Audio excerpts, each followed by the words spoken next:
2 милиони луѓе помалку за само 3 децении. По падот на комунистичкиот режим во 1989 година, Бугарија имала околу 9 милиони население, денес само 7.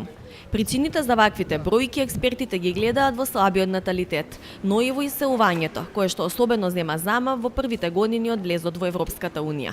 Според Заводот за статистика на Бугарија, во 2018 година во оваа земја родени се 60.000 бебиња, а починале 110.000 луѓе, што е само еден показател за тенденцијата на губење на најважниот капитал за земјата – луѓето. Но експертите велат дека не е само слабиот наталитет причина за овие бројки.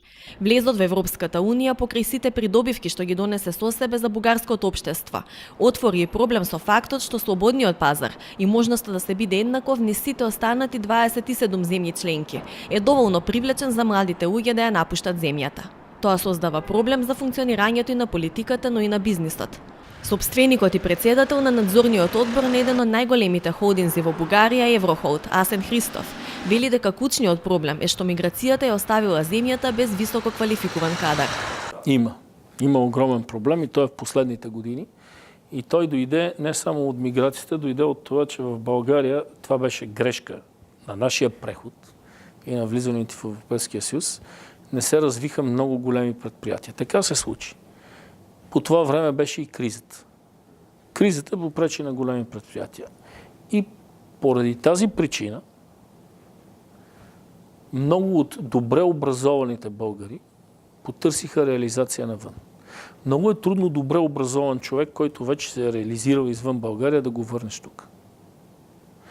И все повече и повече света се насочва към да се търсят високо квалифицирани кадри. Тъй като ефтините процеси на работна ръка се заменят от машини. За съжаление, ние изпуснахме малко и образованието последните години. Преди 10-15 години, в периода на преход, сега се обръща много внимание на това. Но едва сега. И т.е. в България се получава ниско квалифицирана работна ръка, високо квалифицираната избяга. И сега дори да искаш да отвориш високо ефективно производство или каквото и да е друго, ти е трудно да намериш добре образовани българи. Аз имам познати, които имат предприятия и които внасят машинни инженери от Германия. За съжаление. Казвам го за съжаление, защото те пък не гледат на това като на своя страна, искат да работят 3-4-5 години.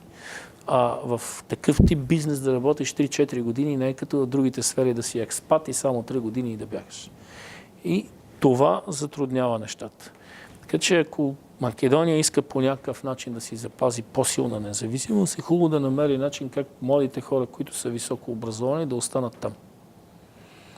Иначе ниско образованите много лесно всяко лято отиват да бъдат ягоди, малини и какво ли не по другите страни.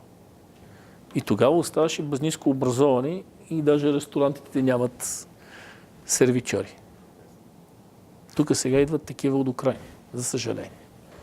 Универзитетскиот професор и поранешен министр за финансии на Бугарија Петар Чобанов вели дека треба многу внимателно да се размисли од гледна точка на тоа дали има предолг период во кој што граѓаните не можеле да работат надвор, па влезот во ЕУ наеднаш ги отворил тие врати. Много внимателно трябва да обмислите од гледна точка на държавни помощи, од гледна точка и на работната ръка.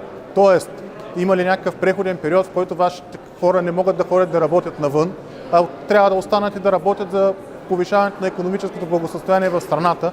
Всичко това са важни проблеми, които трябва преди членство да ги решите.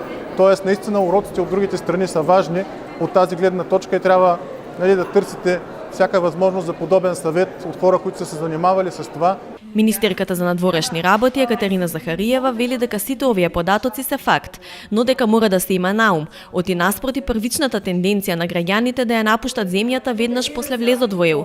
Во последните години има и спротивни примери на млади луѓе кои се враќаат дома. И двете ги има, само че тогава, когато ти нямаш перспектива, че ще станеш член или ще започнеш поне преговори. Не размислуваш да останеш дома. Ти защо не мислиш да останеш? Да. Мислиш трайно да напуснеш. И аз гледах скоро някъде изследвания и за вас, и за Албания, хич не бяха позитивни цифрите. За това какъв процент от гражданите желая да напуснат държавите си. Никога чак такова желание. В момента, примерно в България, да, напуснаха свободното движение на хора, конкурентоспособността, възможността, ако си конкурентоспособен и с големи умения да се намериш работа във всичките 28 държави, разбира се, че е примамлива. Да. Но от друга страна, в последните 3 години се забелязват така тенденции, тогава, когато започнахме да се изравняваме с средните нива на Европейския съюз, хората да започват да се връщат. И то позитивното е, че младите хора започват да се връщат. Доколку во Бугарија и понатаму продолжи миграцијата на населението, прогнозите се дека бројот на жители во оваа земја би можел да се намали на 5,2 милиони до 2050 година.